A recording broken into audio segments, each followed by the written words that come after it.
Halo semuanya, selamat datang kembali. Nah, di ulasan kita kali ini, kita bakal ngebedah sebuah topik yang lumayan deep dan mungkin sering banget luput dari perhatian kita sehari-hari. Kita bakal ngebahas sebuah percakapan anonim, tapi bener-bener jujur dan otentik banget antara seorang murid yang lagi belajar seni kaligrafi atau seni hot dengan gurunya.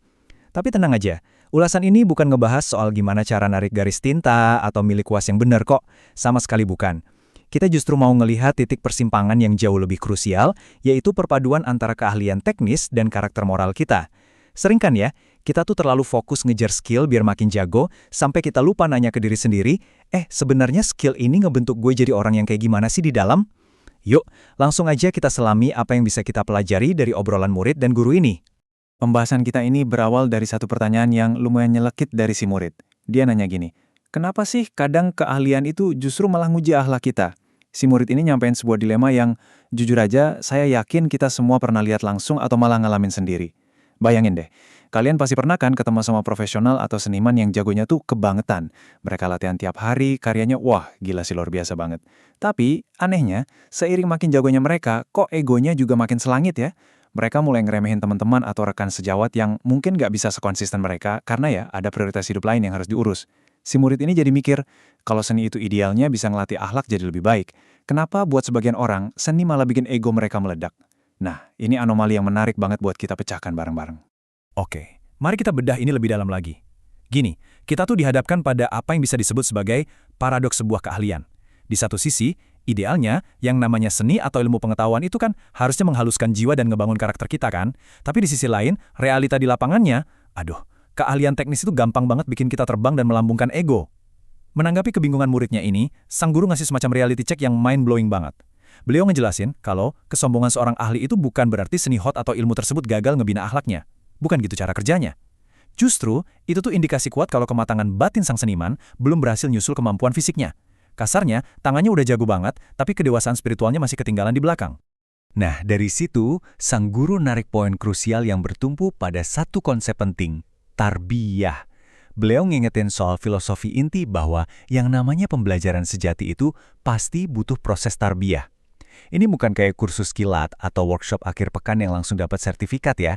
Tarbiyah itu proses pembinaan, pendidikan, dan ngebentuk karakter yang berjalannya seumur hidup. Dan bagian yang paling menantangnya, proses ini nggak pernah instan, sama sekali nggak.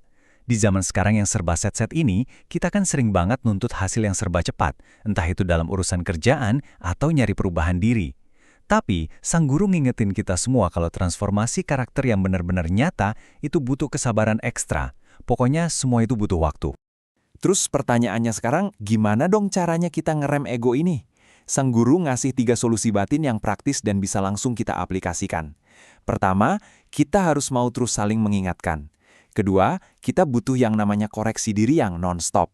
Di titik ini, si murid nyadar satu hal yang penting banget. Kita tuh harus aktif ngoreksi diri sendiri, biar nggak ketularan sifat-sifat buruk dari orang-orang sombong di sekitar kita. Jangan sampai ya sifat toksik orang lain malah nempel dan jadi kebiasaan kita juga. Dan yang ketiga, ini yang mungkin paling sering kita lewatin adalah berdoa. Berdoa minta supaya ilmu yang lagi kita kejar ini benar-benar bawa manfaat buat kita dan orang lain, bukan cuma sekedar jadi alat buat flexing atau pamer doang. Kalau tadi kita udah ngomongin soal pekerjaan dari dalam atau batin, sekarang sang guru ngajak kita geser fokus ke jangkar eksternalnya. Beliau ngutip sebuah pesan bijak dari sejarah, tepatnya dari Imam Sofyan As-Sauri. Intinya gini, ngejaga kedekatan dan sering silaturahmi sama guru-guru atau mentor kita itu bukan cuma sekedar basa-basi atau formalitas belaka. Itu tuh bukti nyata dari akhlak yang baik. Dan yang lebih penting lagi, itu adalah sebuah kunci.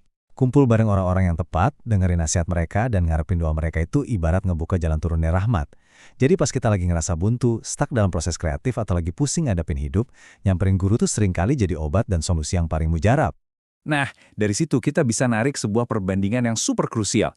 Logikanya gini, kalau dekat dengan mentor atau guru itu bisa ngebuka pintu rahmat dan ngasih solusi, berarti sebaliknya, ngejauh dari guru malah seringkali berujung pada tumpukan kesulitan dan hambatan. Sang guru dengan halus ngasih peringatan nih, bahwa kesulitan spiritual, kebuntuan pas lagi mau bikin karya, atau ego yang tiba-tiba meledak itu bisa jadi akar masalahnya cuma satu, kita udah ngisolasi diri kita sendiri. Kadang kan kalau kita ngerasa udah pro atau udah mahir, kita cenderung mulai ngejauh dari orang-orang yang dulu ngebimbing kita dari nol. Padahal justru di saat ngerasa di atas itulah, kita paling butuh kompas moral dari mereka. Ujung dari percakapan antara murid dan guru ini benar-benar nyampe ke sebuah kesimpulan yang wah, indah banget dan sangat menginspirasi. Sang guru berpesan ke si murid buat terus bersabar, telaten aja ngejalanin prosesnya sedikit demi sedikit, karena siapa tahu kan, skill yang lagi diasah berdarah-darah hari ini, telak bakal jadi jalan kebaikan buat orang banyak. Si murid pun merespon dengan satu tekad bulat, anfa'uhum linnas, yang artinya menjadi manusia yang paling bermanfaat buat manusia lainnya. Si murid akhirnya sadar kalau ngelewatin proses tarbiyah yang panjang dan kadang bikin capek ini, tuh cuma punya satu tujuan akhir. Bukan buat dapat piala, bukan buat dia elukan orang, tapi supaya karya dan keahlian yang dia punya bisa berubah jadi amal jariah, kebaikan yang terus ngalir dan bawa kedamaian buat orang lain. Pada akhirnya, semua pembahasan ini ngebawa kita ke satu pertanyaan penutup yang harus kita renungin.